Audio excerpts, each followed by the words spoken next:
Noi siamo una famiglia di filandieri, il mio bisnonno era filandiere ed era un brianzolo, ed era un grosso filandiere in Brianza.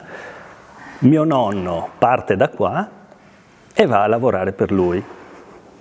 Dopo qualche anno sposa la figlia, ritornano qui e aprono 2 filande, una a Farra di Soligo e una a Sernaglia, dove poi loro abitavano.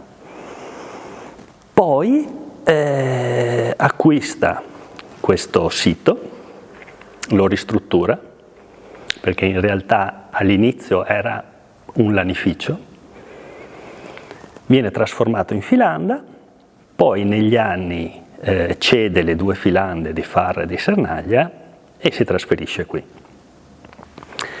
Rimane una filanda fino agli anni 50 circa, poi vabbè ci sono state delle vicende belliche, è stata bruciata completamente nel 1944 per rappresaglia, quindi la filanda va avanti e negli anni fine 50, primi 60, mio padre la prende in mano e la trasforma in torcitura e tessitura.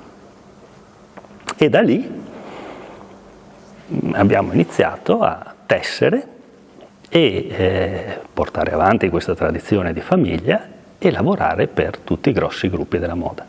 Noi siamo al passo con i tempi dal punto di vista tecnologico, però quello che è l'apporto manuale è importantissimo perché le macchine non funzionano da sole.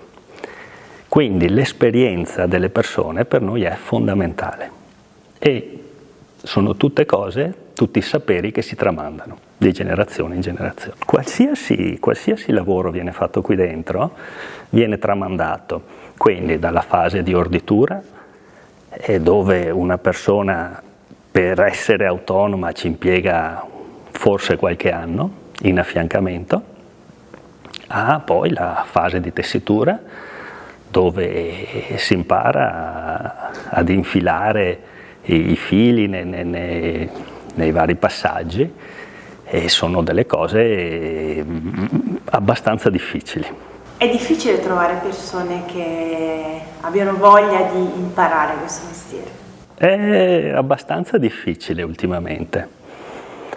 Noi continuiamo ad assumere giovani, lo abbiamo fatto in questi anni, e poi quelli che rimangono sono veramente pochi. La seta viene principalmente dalla Cina. Ci sono delle piccole produzioni in Brasile, però diciamo che il grosso della seta di buona qualità viene dalla Cina. Noi scegliamo sulla carta chiaramente le sete migliori.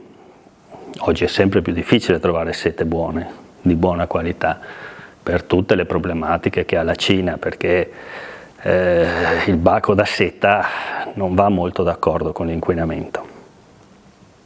Per cui noi acquistiamo queste sete, le portiamo qui in Europa grezze, poi qui in Europa vengono lavorate e noi acquistiamo il filo, quindi già lavorato,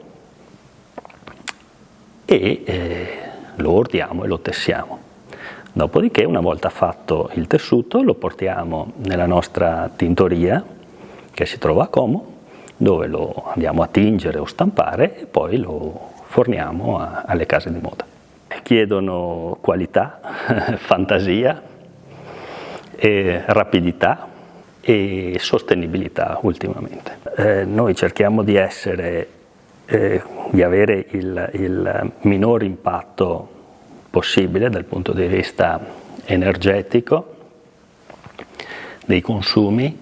Abbiamo fatto dei grossi investimenti negli ultimi anni in questo senso e poi cerchiamo di approvvigionarsi di filati con certificazioni di sostenibilità. Queste macchine nascono dal mio desiderio di qualche anno fa di fare una sorta di piccolo museo, del tessile.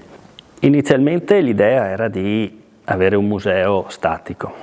In realtà adesso siamo arrivati ad avere un museo funzionante, perché queste macchine alle mie spalle sono in parte funzionanti e producono tessuti molto molto particolari che vengono utilizzati soprattutto per uso ecclesiastico e non sono chiaramente, non ci fanno fare grandi fatturati, però ci danno una certa immagine. Ecclesiastico a che livello? Vaticano. Sì, i tessuti che produciamo vanno tutti lì. Vengono utilizzati poi per fare dei paramenti. Chiaramente noi forniamo il tessuto, poi il tessuto viene confezionato e vengono fatti dei paramenti anche per personaggi ad alto livello.